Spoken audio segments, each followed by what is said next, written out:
우리가 오늘 누가복음 15장을 우리가 같이 읽었는데, 오늘 15장 1절은 이렇게 시작합니다. 모든 세리와 죄인들이 말씀을 들으러 가까이 나아오니 바리새인과 서기관들이 수군거려 이르되 이 사람이 죄인을 영접하고 음식을 같이 먹는다 하더라. 예수님 입에서 나오는 하나님 말씀을 듣기 위해 누가 나왔습니까? 모든 세리와 죄인들이 나왔습니다. 당시 세리는 옛 그리스 도시 국가에서 관세와 세금을 걷던 사람들이었죠. 이들은 한 해 거두어 드릴 예상 금액 총액을 로마 정부에 보고하고 실제로는 더 많은 금액의 액수를 거두어 들여 자기가 남겨 먹을 수 있었습니다. 기원전 48년 카이사르 때와 기원 후 6년 아우구스투스 때에는 일반 백성들이 나라에 내어야 할 세금과 또 성전에 내어야 할 종교 세금이 너무 많아서 폭동이 일어날 직전 상황까지 갈 만큼 부담을 주었습니다. 그래야 이 체제를 다시 한번 정비해야 할 만큼 당시 세리들의 횡포는 심각했습니다. 그래서 사람들은 세리의 존재를 두려워하면서도 몹시 미워했습니다. 특히 예수님의 시대 이스라엘의 세리는 로마 점령군에 협력하는 앞잡이로서 사람들로부터 매우 경멸받았습니다. 이런 사람들이 오늘 예수님의 말씀을 듣기 위해 가까이 나왔을 때 이들 곁에는 누가 있었습니까? 바리새인들과 서기관들이 있었습니다. 당시 바리새인 서기관들은 유대교 안에서 지도자급으로 핵심적인 역할을 담당했던 사람들이었죠. 바리새인이라는 단어는 분리하다라는 뜻의 히브리 동사 파라쉬에서 파생되었습니다. 바리새인, 이들의 자기 이해에 걸맞는 이름이었습니다. 이들은 율법 준수에 엄격했지요. 그러나 예수님 시대 유대교 안에 주요 네 집단이 있었는데, 곧 사두개파, 그리고 과격한 셀롯 당원, 그리고 바리새인들, 그리고 가장 이 정통 에세네파, 이렇게 주요 네 집단 안에서의 바리새인들을 생각해 볼 때 이들은 신학적으로는 적당히 보수적인 집단이다고 볼 수 있습니다. 에세네파들 문서에 의하면 에세네파들이 봤을 때 이 당시 바리새인들 토라 율법 준수에 용서할 수 없을 만큼 관심이 없었다, 이런 기록들이 지금도 남아있죠. 서기관들의 주 임무는 율법을 연구하고 해석하는 것이었습니다. 이들 대부분이 바리새인들이었고, 성서시대 이후에는 서기관 하면 우리가 랍비라고 하는 이 랍비들 또는 성경 본문을 전하는 일을 맡은 유대교 랍비 전통에 있는 사람들을 일컫는 표현이었습니다. 종교적으로 중요한 자리를 차지했던 이들이 오늘 예수님 말씀을 들으러 나와서 옆에 모든 세리와 죄인들이 함께 있는 것을 보고 어떻게 반응합니까? 수군거리면서 원어 뜻으로는 원망 불평하면서 예수님을 향해 이렇게 말합니다. 이 사람 예수는 죄인을 영접하고 음식을 같이 먹는다. 당시 바리새인 서기관들은 죄인으로 취급받던 세리, 창녀, 이 죄인, 심지어 중병에 걸린 사람들과 상종조차 하지 않았습니다. 요즘으로 표현하면 당시 서기관과 바리새인들은 이런 세리, 이 심각한 중병에 걸린 사람들, 병자들, 창녀, 이런 중병 장애인들을 불가촉 천민처럼 대했습니다. 이들은 당시 율법에 문자적으로 매여 있었습니다. 이게 무섭습니다. 그 결과 심한 질병에 걸린 사람에 대해서는 그의 중한 죄로 말미암아 이렇게 심각한 죄에 걸렸다고 생각했습니다.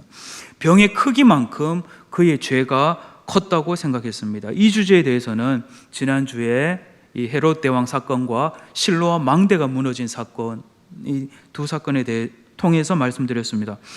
그러나 우리 주님께서는 그들이 꺼려하고 상종조차 하지 않던 이들을 기꺼이 만나셨습니다. 만나신 정도가 아니라 함께 식탁 교제를 나누셨습니다. 함께 밥을 먹는다는 것은 그와 동류라는 것을 말합니다. 함께 밥을 먹으며 우리는 식구, 친밀한 관계가 됩니다. 우리가 사회적으로 영향력 있는 사람들과 함께 식사하는 것만으로도, 아니 같은 식당에서 밥 먹었다는 사실만으로도 우리가 이렇게 셀카를 찍어서 나 이 식당에서 이 사람 옆에서 밥 먹었네 하면서 얼마나 자랑스러워하지 않습니까?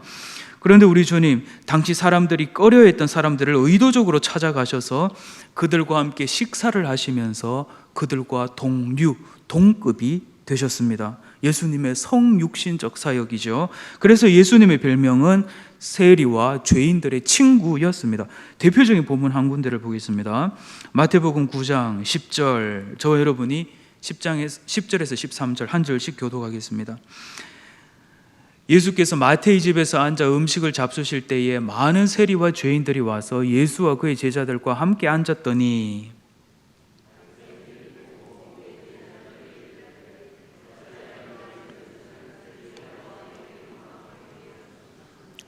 예수께서 들으시고 이르시되 건강한 자에게는 의사가 쓸데없고 병든 자에게라야 쓸데있느니라.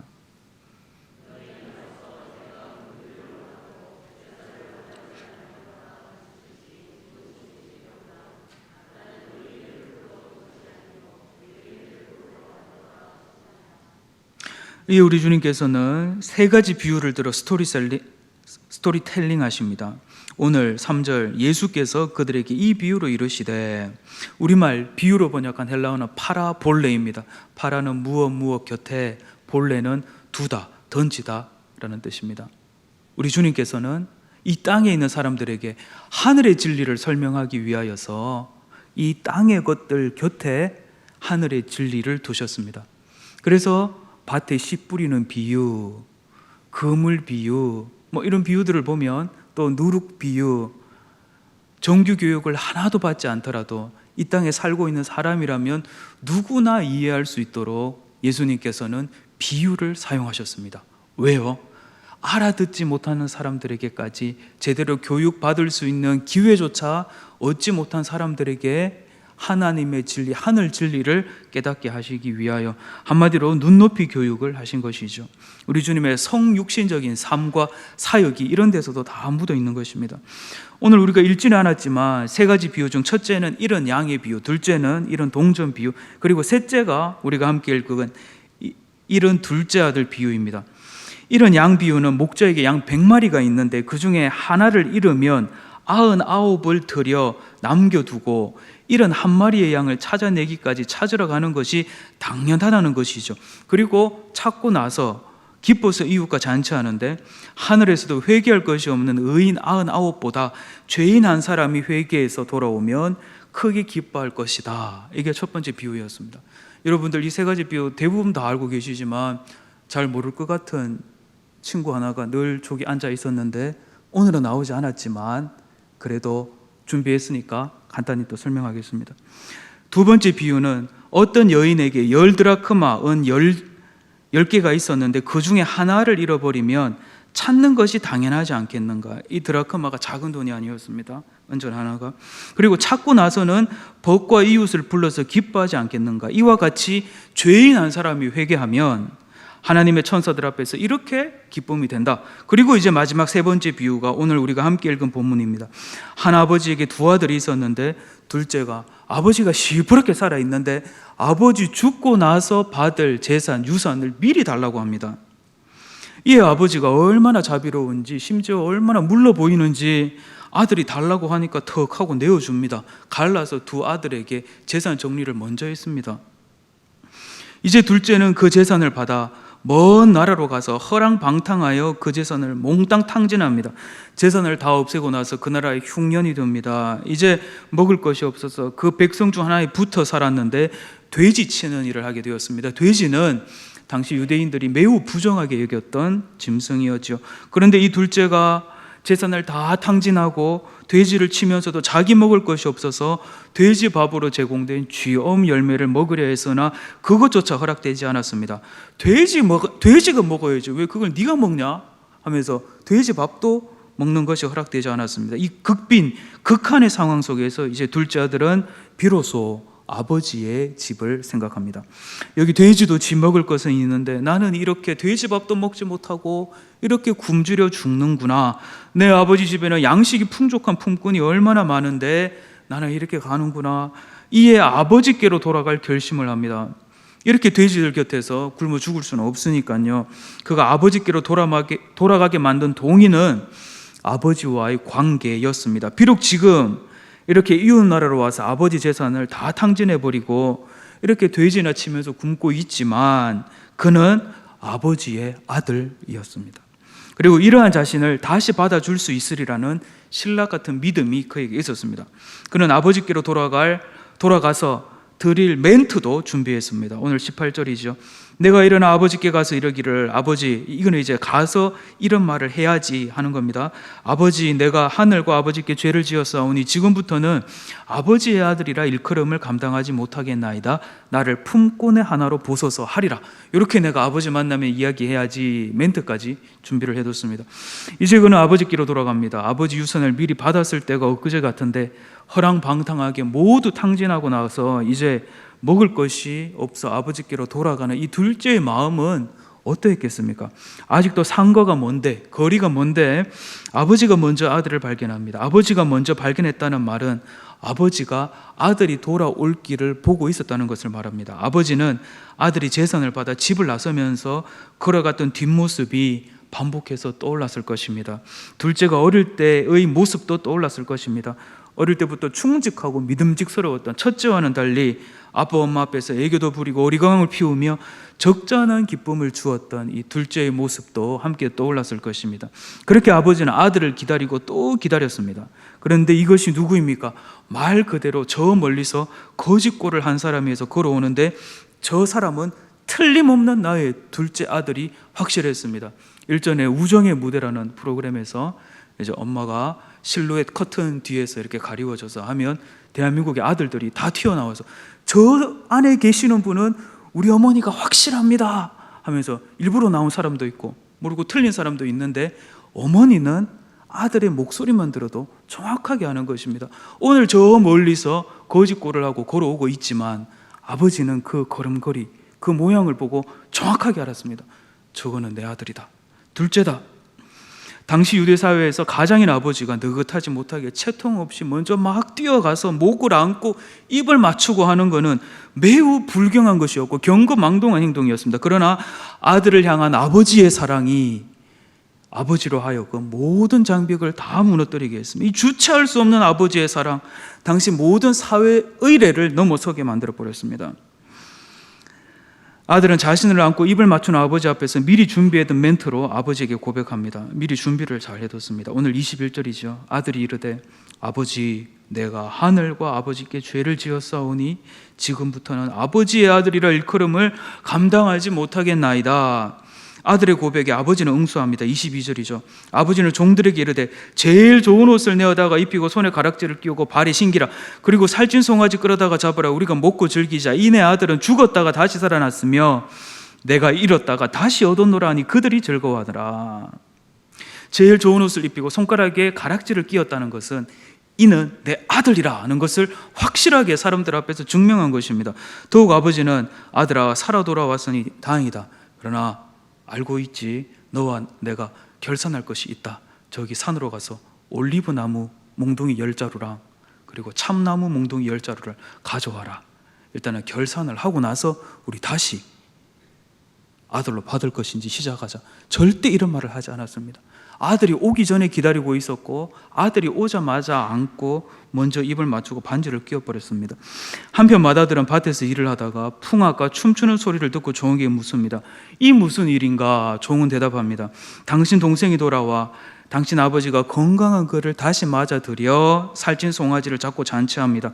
이에 맏아들은 노하여 집에 들어가려 하지 않습니다. 동생이 지금 아버지께 한 짓들을 생각해 보면 이 예 표현을 빌리자면 곤장 100대를 내려도 부족할 판에 아버지가 동생이 살아서 돌아왔다고 잔치를 벌렸다니요.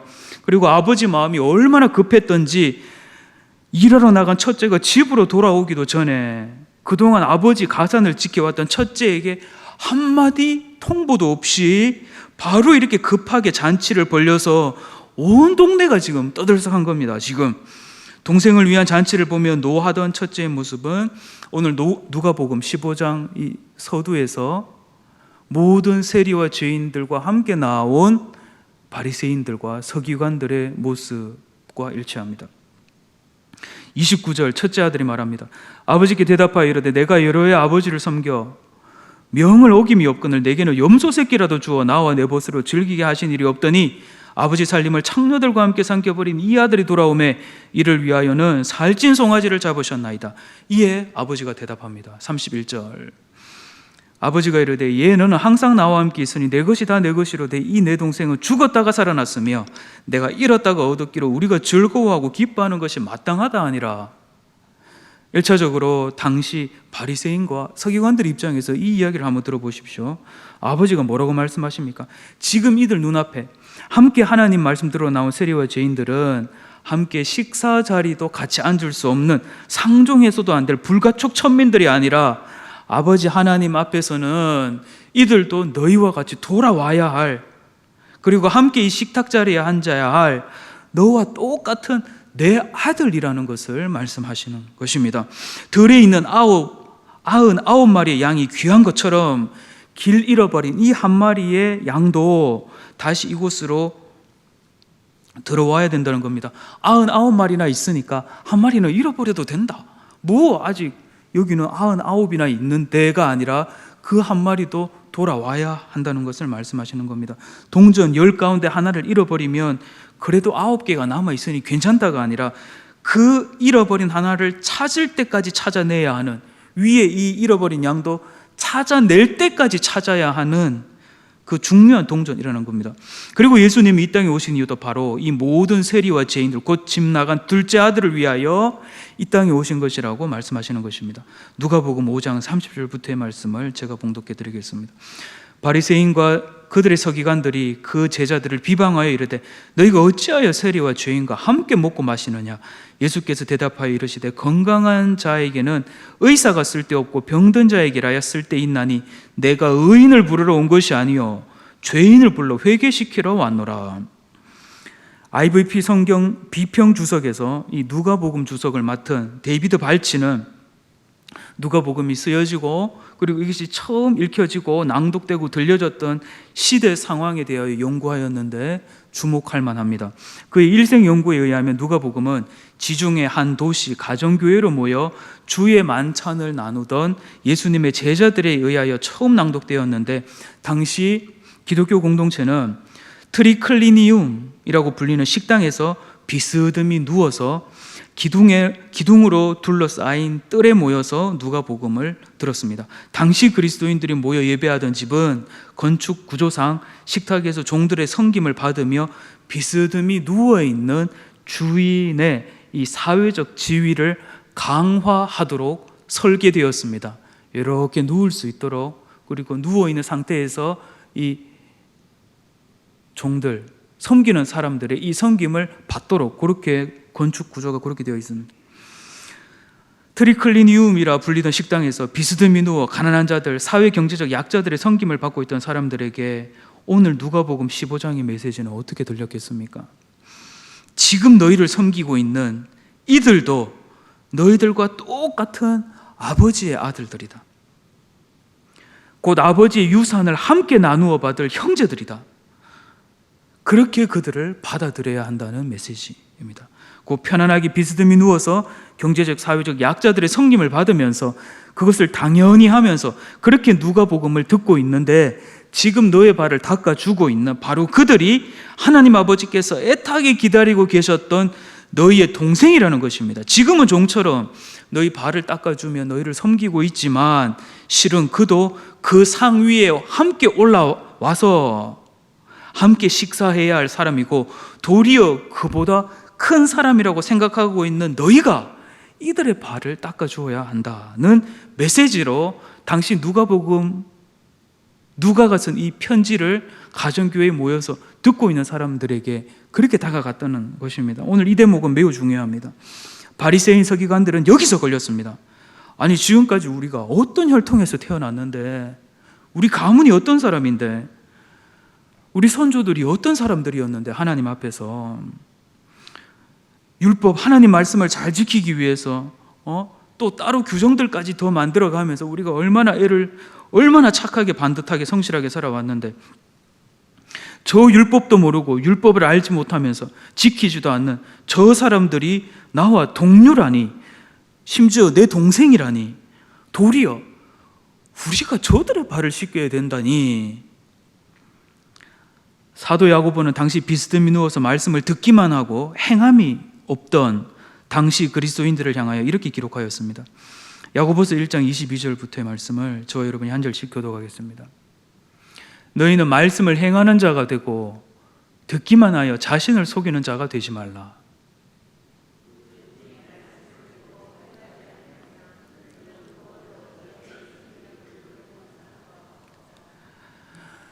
제 자신을 보고 가서 그 모습이 어떠해 있는지를 곧 잊어버리거니와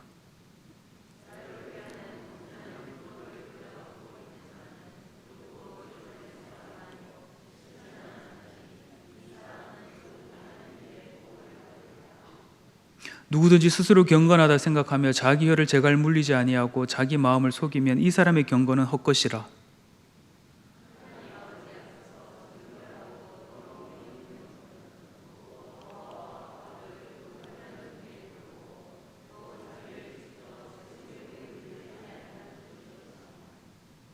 내 형제들아, 영광의 주 곧 우리 주 예수 그리스도에 대한 믿음을 너희가 가졌으니 사람을 차별하여 대하지 말라.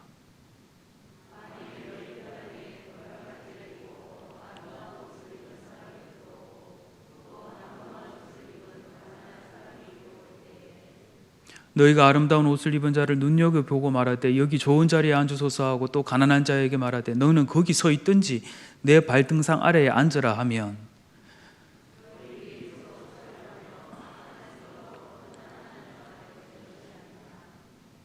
내 사랑하는 형제들아, 들을지어다. 하나님이 세상에서 가난한 자를 택하사 믿음에 부유하게 하시고 또 자기를 사랑하는 자들에게 약속하신 나라를 상속으로 받게 하지 아니하셨느냐.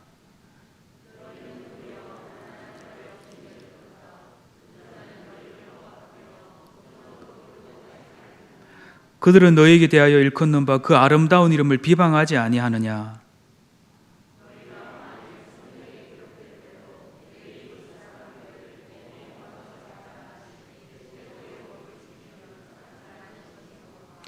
만일 너희가 사람을 차별하여 대하면 죄를 짓는 것이니 율법이 너희를 범법자로 정죄하리라. 오늘 누가복음 15장의 야고보적 표현이라 할 수 있습니다. 야고보는 말합니다. 금가락지를 끼고 아름다운 옷을 입은 사람들이 이들의 조금의 불편한 목소리는 공동체 전체에 쩌렁쩌렁 울리면서 그리고 당장 바로 한 주일 안에 시정되면서도 가난한 자들의 죽음의 고통 소리는 공동체 어느 곳에서도 들을 수 없는 그런 곳이 되어서는 안 된다고 말씀하십니다. 돈 없다고 가난하다고 세상 속에서도 차별받으면서 살아왔는데 하나님께 예배드리러 모인 이곳에서조차 경제적, 사회적으로 구분지어져서 차별대우 받는 곳이 되어서는 안 된다고 말씀하십니다. 얼마 전 아이들 학용품 사러 온 식구가 시장에 갔습니다. 좁은 골목이라 저는 차 안에 앉아서 대기하고 있었고 아이들은 아내랑 학용품을 사러 갔습니다. 좁은 골목이라 차를 언제 빼야 할 상황인지 알 수 없어서 차에 앉아 있었지 같이 장 보러 가기 싫어서 차에 앉아 있었던 것은 아닙니다. 그런데 제가 주차해 둔 가게 직원이 작은 빈 박스 여럿을 안고 나오더니 가게 앞에 턱 두었습니다. 얼마 후에 바로 한 분의 어르신이 작은 손수레를 가지고 와서 이제 그 상자들을 모으기 시작했고 그 중에 큰 거를 이렇게 상자로 만들어서 두고 거기다가 이제 작은 상자를 담기 시작했습니다. 그런데 갑자기 그 가게 주인으로 보이는 한 분이 길쭉하고 커다란 쓰레기통을 가지고 나오더니 그 종이를 담고 있던 그 상자에 쓰레기통을 거꾸로 세워버리면서 그 안에 와르르르 그 안에 쓰레기들이 다 쏟아졌는데 썬팅되어 있는 제 차 안에서 그 현장을 그대로 지켜보면서 저는 제 눈앞에 지금 일어나는 일을 믿을 수가 없습니다. 너무나 충격받았습니다. 그때 조선왕조실록을 이렇게 짬짬이 읽고 있었는데 노비 제도가 마치 부활한 듯한 거기 쓰레기가 쏟아지는데 거기는 직원들이 먹고 버린 종이컵부터 시작해가지고 온갖 쓰레기들이 그 안에 다 쏟아져 내렸습니다. 순간 제 안에서 어떤 수치스러움이 느껴졌습니다. 이유는 알 수 없지만 쓰레기통을 거꾸로 뒤집어서 쏟아붓는 이 문구점 주인이 아니라 그 광경을 지켜보고 있는 할아버지 분께 제 감정이 이입되었습니다. 갑자기 제가 너무 수치스럽고 부끄러웠습니다.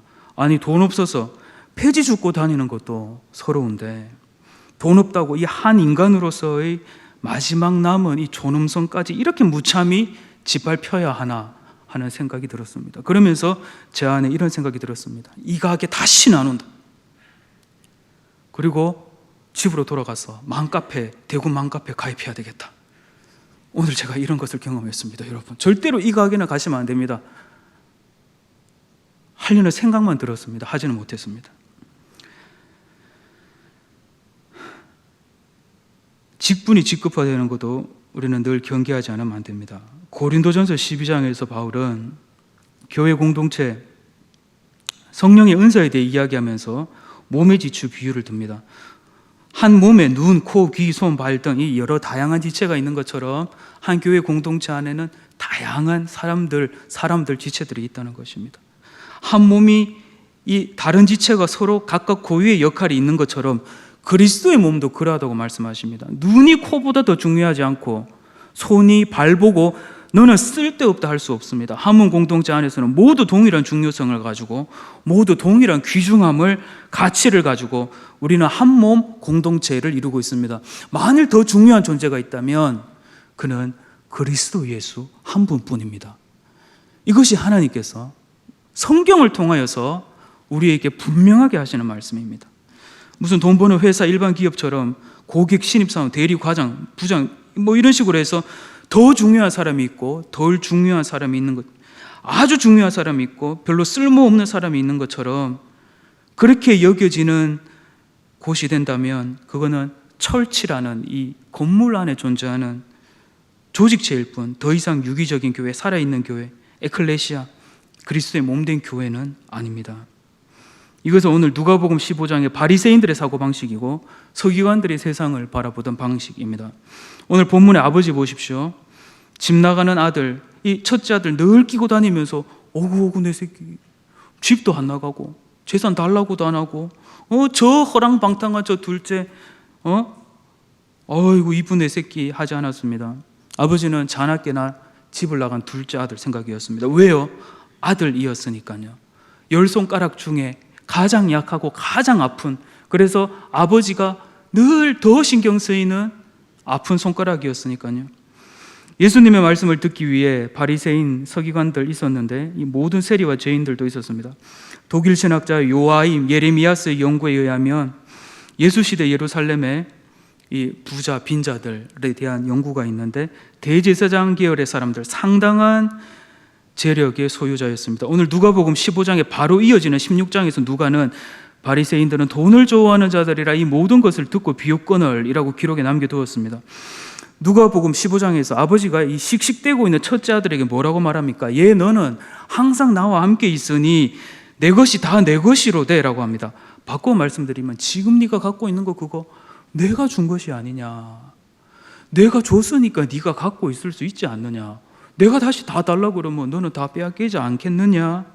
아버지가 계셨기에 아들이 있을 수 있었고 아버지가 계셨기에 아들이 아버지의 재산을 받을 수 있었습니다. 돈, 재산 상황, 학벌, 율법 준수 여부나 봉사 여부, 직분, 기타 등등 우리도 모르는 사이에 우리 안에 우리를 구분짓는 어떠한 기준으로 그 사람의 가치나 그 사람의 중요성에 대한 의미까지 부여되어서는 안 됩니다. 왜냐하면 이곳은 바로 이 하나님의 말씀을 진리로 삼고 하나님 말씀 따라 살아가고 순종하는 교회 공동체이기 때문입니다. 우리 안에 99마리의 양이 귀한 것처럼 길 잃어버린 한 마리의 양도 귀합니다.